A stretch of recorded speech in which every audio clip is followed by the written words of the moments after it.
ଜଗନ୍ନାଥ ସାଙ୍ଗମାନେ, ମୋ ଚ୍ୟାନେଲକୁ ଆପଣମାନଙ୍କୁ ସ୍ୱାଗତ। ଆପଣମାନଙ୍କୁ ରାଧାଷ୍ଟମୀରେ ବହୁତ ବହୁତ ଶୁଭକାମନା।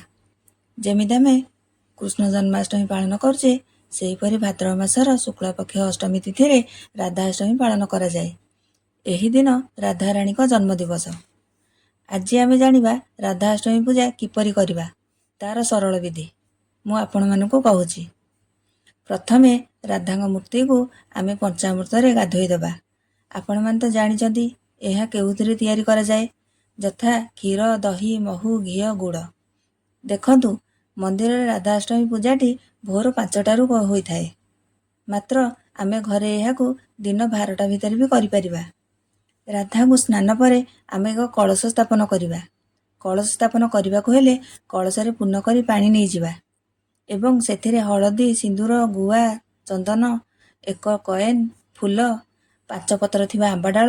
ଯଦି ଆପଣଙ୍କ ପାଖରେ ଆମ୍ବଡାଳ ନାହିଁ ତାହେଲେ ଆପଣ ଅଶୋକ ପତ୍ର ବି ନେଇପାରିବେ। ଆମ୍ବ ପତ୍ରରେ ଚନ୍ଦନ ସିନ୍ଦୁର ଲଗାଇ କଳସ ଭିତରେ ରଖିଦେବେ ଏବଂ ତଳେ କିଛି ଚାଉଳ ରଖି କଳସଟିକୁ ସ୍ଥାପନ କରିବେ। ମନେ ରଖିବେ, ଚାଉଳ ଗୁଡ଼ିକ ଗୋଟା ହୋଇଥିବା ଦରକାର, ମାନେ ମଝିରୁ ଭାଙ୍ଗି ନଥିବା ଦରକାର। କଳସଟିକୁ ରାଧାରାଣୀଙ୍କ ସମ୍ମୁଖରେ କିମ୍ବା ଦକ୍ଷିଣ ପାର୍ଶ୍ୱରେ ସ୍ଥାପନ କରିବେ ଏବଂ ତା ଉପରେ ନଡ଼ିଆଟିଏ ଥୋଇବେ। ରାଧାରାଣୀଙ୍କ ମୂର୍ତ୍ତିକୁ ରଖିବା ପୂର୍ବରୁ ତା ତଳେ କିଛିଟା ଫୁଲ ପକାଇଦେବେ ଓ ସେ ଫୁଲ ଉପରେ ରାଧାରାଣୀକୁ ରଖିବେ। ତାପରେ ରାଧାରାଣୀକୁ ଚନ୍ଦନ ସିନ୍ଦୁର ଲଗାଇବେ ଓ କଳସରେ ମଧ୍ୟ ଚନ୍ଦନ ସିନ୍ଦୁର ଦେଇ ସ୍ୱସ୍ତିକ ବନେଇବେ। ତାପରେ ରାଧାରାଣୀକୁ ପୁଷ୍ପ ଅର୍ପଣ କରିବେ।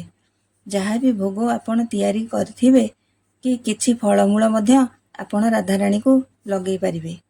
ତାପରେ ଆପଣ ଏକ ଦୀପ କିମ୍ବା କର୍ପୂର ନେଇ ମାଙ୍କର ଆରତି କରିବେ। ଆଳତି ପରେ ଆପଣ ନିଜ ମନ କଥା ରାଧାରାଣୀଙ୍କୁ କହିବେ ଏବଂ ପୂଜାରେ କିଛି ଭୁଲ ଯଦି ରହିଯାଇଛି ସେଥିପାଇଁ କ୍ଷମା ପ୍ରାର୍ଥନା କରିବେ। ଏହିପରି ଭାବେ ପୂଜାଟିକୁ ଆପଣ ସମ୍ପୂର୍ଣ୍ଣ କରିବେ। ଯଦି ଆପଣ ଜନ୍ମାଷ୍ଟମୀ ପାଳନ କରୁଛନ୍ତି ତେବେ ଆପଣଙ୍କୁ ରାଧାଷ୍ଟମୀଟି ବି ମଧ୍ୟ ପାଳନ କରିବା ଉଚିତ। କାହିଁକି ନା ରାଧା ଯଦି ଆପଣଙ୍କ ଉପରେ ପ୍ରସନ୍ନ ହେବେ ତେବେ କୃଷ୍ଣଙ୍କ କୃପା ଦୃଷ୍ଟି ବି ଆପଣଙ୍କ ଉପରେ ନିଶ୍ଚିତ ରହିବ। ଯଦି ଆପଣଙ୍କ ପାଖରେ ରାଧାଙ୍କ ମୂର୍ତ୍ତି ନାହିଁ ତେବେ ଆପଣ ଲଡୁ ଗୋପାଳଙ୍କ ମୂର୍ତ୍ତିକୁ ମଧ୍ୟ ରାଧାରାଣୀଙ୍କ ପରି ସଜେଇ ପୂଜା କରିପାରିବେ। କାହିଁକି ନା ରାଧା ଓ କୃଷ୍ଣ ଜଣେ, ସେ କେବେ ବି ଅଲଗା ନୁହନ୍ତି। ଯଦି ଆପଣଙ୍କୁ ଆଜିର ଭିଡ଼ିଓଟି ଭଲ ଲାଗିଛି ତେବେ ଲାଇକ୍ କରନ୍ତୁ ଏବଂ ନିଜର ମତାମତ କମେଣ୍ଟରେ ଦେବାକୁ ଜମା ବି ଭୁଲିବେନି। ଏହିଭଳି କଥା ଜାଣିବା ପାଇଁ ଆମ ଚ୍ୟାନେଲକୁ ସବସ୍କ୍ରାଇବ୍ କରନ୍ତୁ।